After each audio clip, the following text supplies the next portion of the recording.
The most obvious strength of the madrasa system, of any Islamic seminary, whether it's in Turkey, whether it's in Jakarta, whether it is in Islamabad, whether it is in Medina, whether it is in Qatar, the most obvious strength of the Islamic system is the encyclopedic grasp of all of the Islamic sciences that any graduate must have.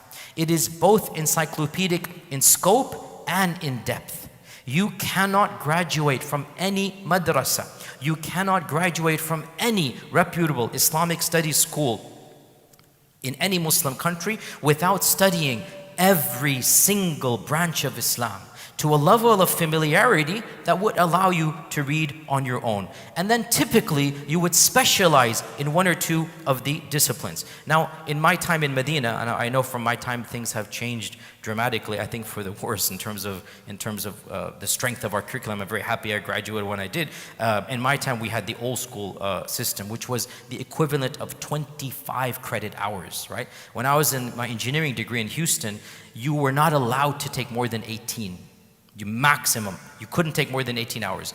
In Medina, for all 10 years, we were forced to take the equivalent of 25 credit hours. We had 15 professors teaching us 15 different subjects in mutun. All of the mutun are classical. We're studying actual matans. We went over Alfiya ibn Malik line by line. We went over books of fiqh. We went over, Bidayat al-Mujtahid. We went over, I was in Kutub al-Hadith. We went over the Kutub al-Sitta.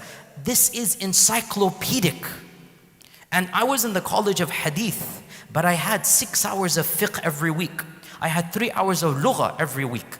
Doesn't matter if I'm in hadith. If I'm a graduate of the University of Medina, I had better know all of the sciences of Islam cover to a basic level. Similarly, those in the College of Lugha would still do Mustalah al-Hadith. 1 hour, sure. I had 5 hours, but still, they would do it. And they would do it cover to cover.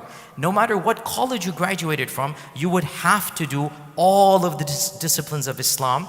And yes, the college you were in, you would specialize more. So fiqh would do usul and fiqh more than we would, but we would do usul al-fiqh and fiqh as well. So the point is that going through any Islamic seminary, you must be exposed to all of the major disciplines of Islam, and you must be exposed to the classical scholarship written in that particular genre. Now, there is simply no equivalent in the Western Academy. I mean, there is no comparison in the Western Academy. It is neither the goal, nor even is it feasible for the Western Academy to engage with all of the sciences of Islam. Hence, it is extremely rare to find the breadth of understanding of all of the major sciences that one finds in a basic madrasa graduate. We're talking about professors. So many professors of Islamic studies, frankly, wouldn't even know a fraction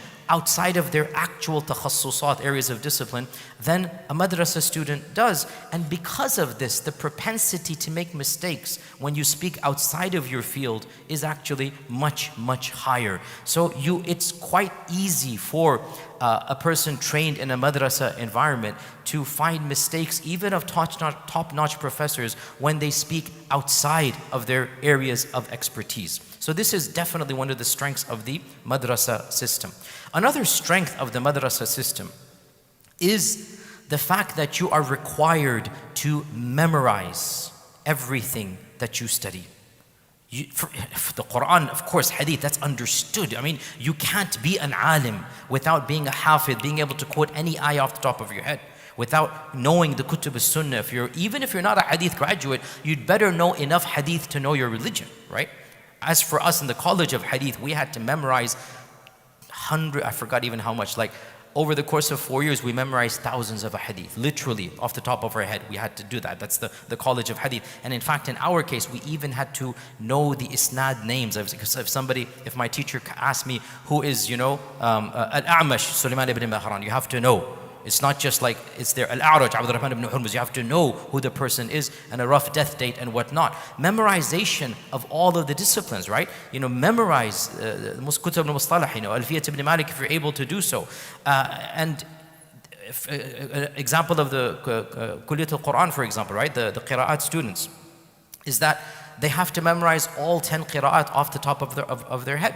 And I remember, and of course that's very common, it's not a strange phenomenon. I mean, we all know people in the Quran that had memorized all of the qira'at.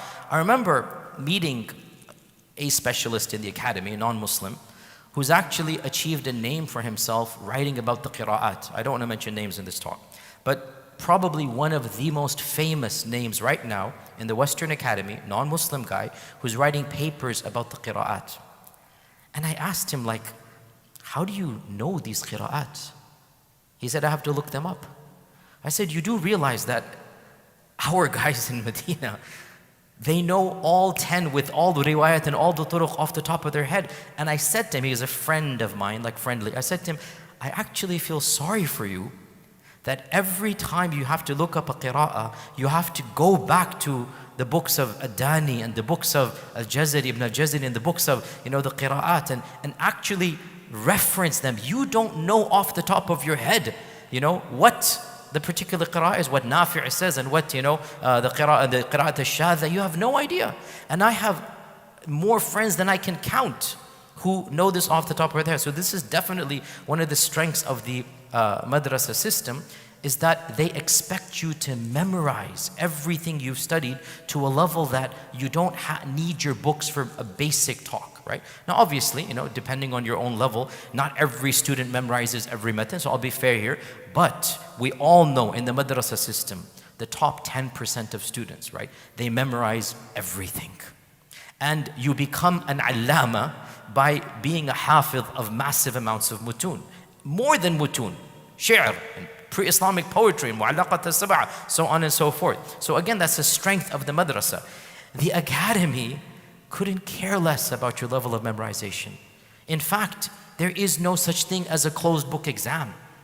They don't want you to memorize. It's actually insulting for them for you to memorize. You're expected to know the places, not to know the facts. And I remember in my comprehensive exams at Yale, of course I was happy, I was a student, like, yeah, there's no such thing as a closed book. You go to the library and you answer the questions, right? So the questions were given. I mean, if Medina they had done that, subhanAllah, it's like, that would have been totally different. You're expected to go to the library. This is the comprehensives of the PhD. This is like, the examination of your life. Sure, go to the library and look up as much as you want. Very different system. There is no memorization, required. And this is definitely a strength of the madrasa. A strength of the madrasa, which again has to be said here, is you can't graduate from any madrasa in any land. And I mean a proper madrasa. Of course, madrasas are tiers, right? We're not talking about, the street madrasa, the local. We're talking about the most reputable madrasas of every land. No matter which land you're in, whether it is Malaysia, whether it is, Africa, whether it is Turkey, you will have to learn Arabic inside out. Maybe not to the level of speaking a khutbah, but at least understanding, reading, and writing, right? Because as you know, there's 4 aspects of language, right? Reading, writing, comments. But in terms of being an alim, sure, you don't have to speak Arabic fluently. There are many ulama around the world who, speaking is the most difficult, but they can read the most advanced text. They can read it fluently, as if they are in fact sometimes more fluently than native Arabs of modern times, because as you're all aware, modern Arabic is radically different than classical Arabic. And no alim worth his salt, will not be aware of classical Arabic, right? So this is definitely a strength. Now, in the academy, people are shocked to discover the average professor of Islamic studies struggles to read basic Arabic. It is shocking, and they can't understand how can you have a PhD and you can't read Tafsir al-Tabari without a dictionary, without Hans Wehr next to you. You can't read a most basic book of history without Googling phrases, right? This is inconceivable for the madrasa student. They really are shocked, like when they discover this point here. And I'll tell you an anecdote that happened to me. And I'm an eyewitness to this. Again, I don't mention any names in this talk, but one of the senior most professors known in the world today, right, taught me, at Yale. And I like the guy. He's a nice guy. He's a friend of mine. He's a very friendly guy, but obviously he's not a Muslim. He's not been through. And he's written monographs. He's tenured. Like the big name in whatever field he's in. And I remember sitting in class. This is my first year from Medina. And we had a class with him about Fakhruddin al-Razi, and by the way, the entire class about Fakhruddin al-Razi, right, is amazing. We'll get to this point, one of the positives. An entire semester about one person, like wow. But we'll get to this point. But in that class, we're going over stuff. Fakhruddin al-Razi quoted Ayat al-Kursi. And this professor was reading in his Rakik Arabic, his broken Arabic, لا تأخذه سنة ولا نوم. Then he translated, no habitual action can be characterized by God or sleep. I'm like looking around in class, there's 3 other students like, wait, did he just, Professor, it's لا تأخذه سنة, and sina means precursors of sleep. Oh, okay. He puts some kasar, sina. Okay. Now people are shocked when they hear things like this. But it is what it is. Like, he's never heard Ayat al-Kursi the way we have, okay? And he hasn't mastered, he's read, you understand this, Sina as Sunnah, because he's more aware of Sunnah than Sina. And so he says Sunnah, and he invents a new qira'ah of the Quran. Here you go. But anyway, Arabic, definitely, it is shocking for most people to hear this, but it is truth. And from their perspective, they don't need it. And you'll see why, because their paradigm is different, their usul is different, its research is different, you know. So these are definitely 3 strengths of the madrasa: the encyclopedic scope and breadth of teaching, memorization, and a mastery of Arabic.